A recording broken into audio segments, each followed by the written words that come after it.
带大家参观我家客厅。你不是说刚才把这个城堡送我了？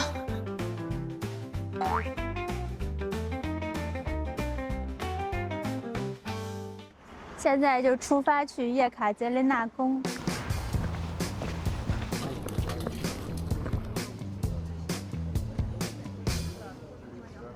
到叶卡捷琳娜宫了，说这个就是彼得大帝送给他，就是为他心爱的叶卡捷琳娜一世建的。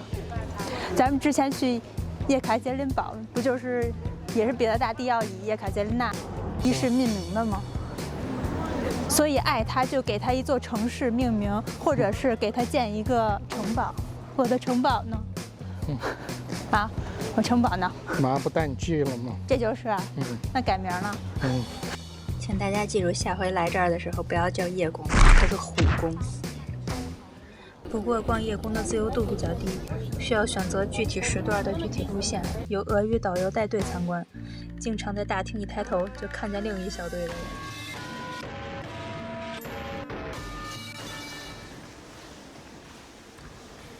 这也挺凡尔赛的哈。它这就是巴洛克风格。所以说它是俄国的凡尔赛宫。对啊。哇。金碧辉煌。金碧辉煌，极尽奢华的意思。带大家参观我家客厅。你不是说刚才把这个城堡送我了？怎么这么多人呀？怎么搞的？要亲民，对民众开放。你自己下次进来也得买票啊。我票好像还贵一点。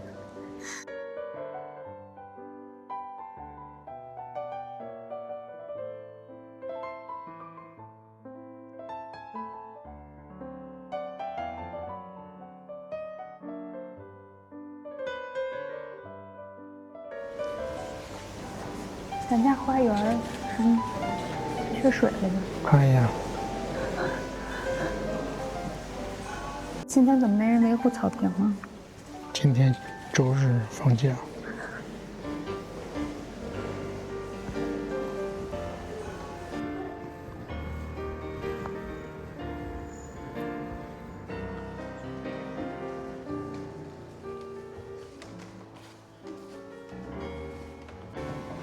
哇，这就是那最有名的琥珀宫了吧？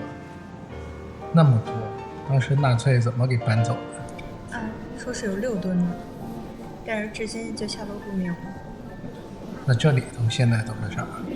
这是俄罗斯后来找工匠复原的，这跟想象中不一样，都是一小块一小块拼出来的，颜色还都不一样，是吧？不精致，是吧？就是奢华。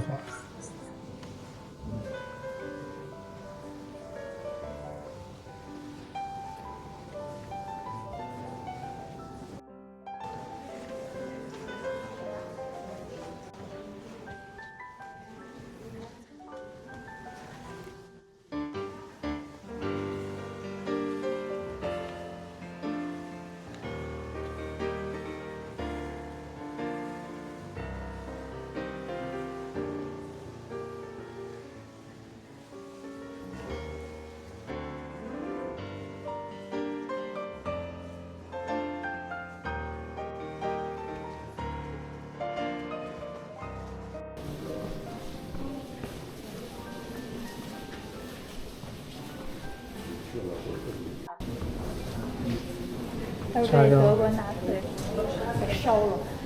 是吗？又重建了是吧？啊，那火烧圆明园似的。对。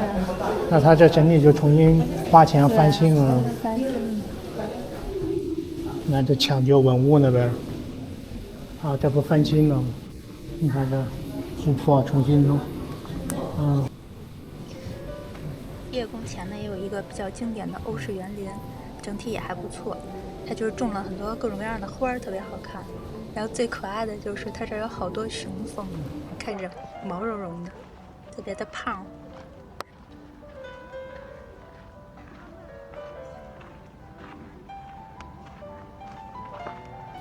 但是整体呢，肯定不如夏宫的园林更有看点。看了，怎么能不去夏宫呢？一会儿就坐公交去夏宫。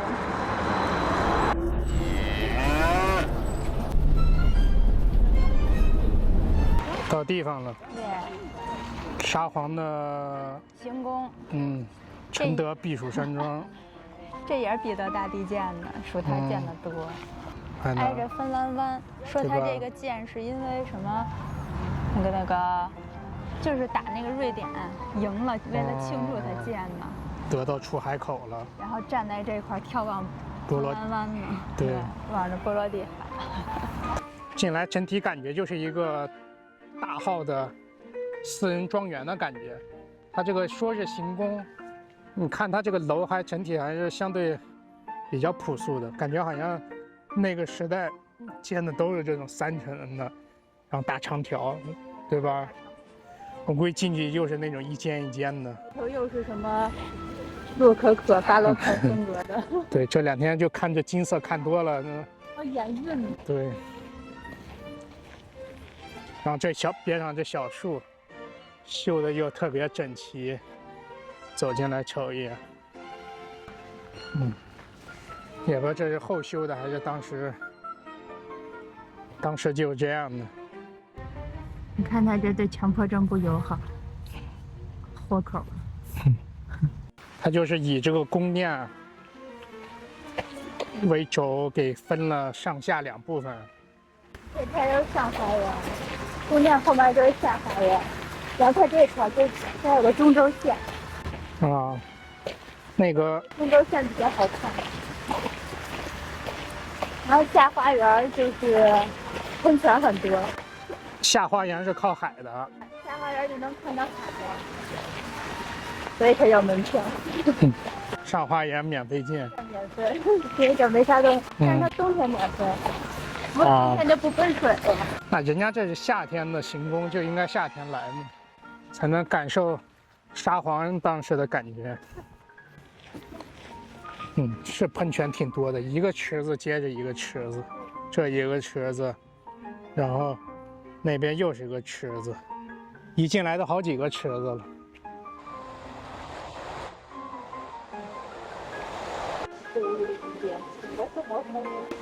感受一下彼得大帝某个夏天，就站在这儿，起完床站在这儿，眺望波罗的海啊，他的波罗的海。前方的海都是我的。他为俄罗斯争取出来的出海口。说底下这些喷泉好多都是那个利用上花园跟下花园这个地势的落差，自己喷的，自己喷出来的。虽然有一些看着很不像。它这落差还挺高哈。对啊，所以能把水。我看它那个，它那个宫殿感觉就像修在一个小山包上的哈。对。然后过了上花园，穿过宫殿就可以直接看向大海了。还是有一点点设计在里头。它地势，它选的这个位置比较好。来这儿强制洗脸。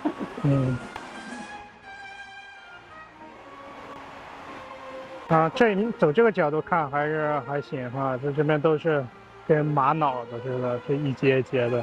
说的这个喷口有1500多个。啥？这个喷水的小出水口。咋了？有1500多个。哦。那这就是以喷泉出名。看来之前也被毁过，你看这中间喷泉。二战时候好像也挨烧了。你看最开始都碎了。对，后来修的。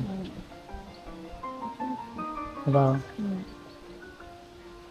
毕竟人家那个二战的时候，圣彼得堡被围困了快900天了，小松鼠。那里头还有一只呢，走了，还是怕人。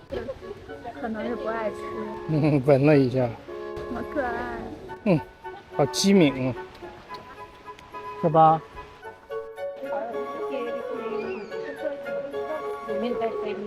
刨坑的人。我忘了把自己吃的埋在哪儿。找吃的呢，饿了。我上个月埋的小栗子很好。在这呢。藏起来，藏起来。藏起来，盖着了。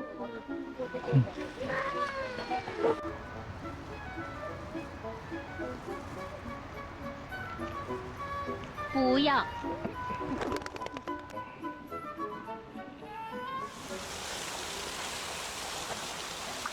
你搞不懂哈，就为啥要用人来喷水，跟吐口水似的。然后这个就更像是在吐口水了。哇！这个夏宫的尽头就是芬兰湾，芬兰湾出去就是波罗的海了。现在那个圣彼得堡也是那个俄罗斯最大的一个出海口的，就它现在基本上全国好像说有一半的集装箱是吗？都是通过圣彼得堡出去的，因为它这边海的对岸，这不是芬兰湾吗？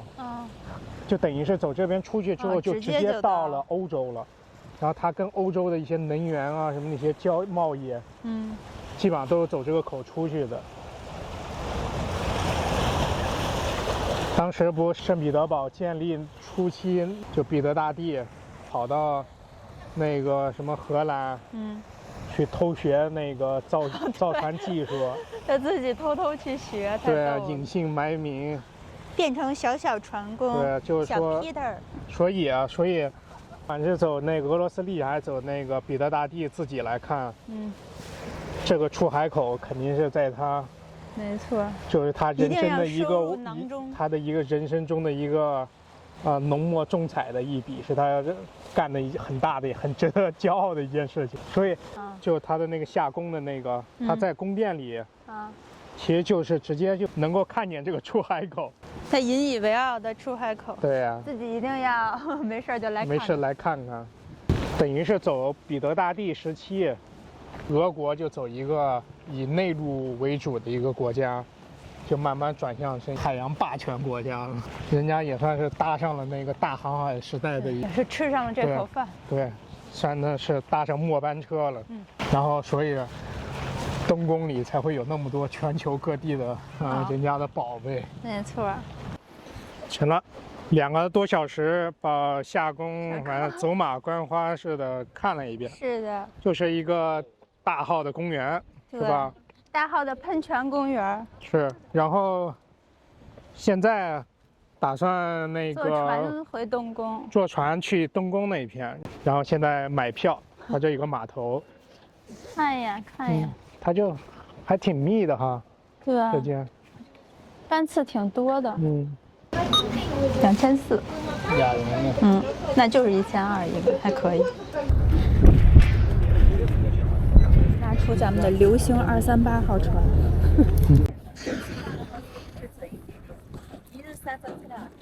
准备登船。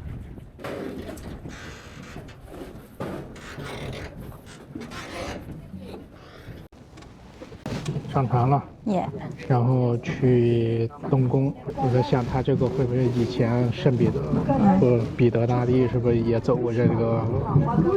他回东宫吗？他没准就是对吧？坐自己造的小船儿，对呀，嘎叽嘎叽的回去。然后，对呀，这边直接走水路还近。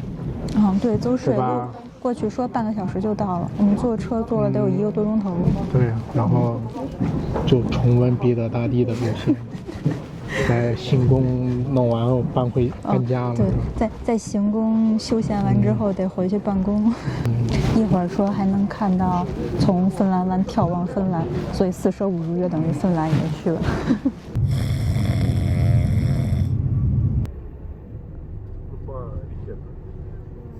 彼得大帝要回东宫。那就停在门口。对，这停东宫门口，准备迎接。起驾回宫。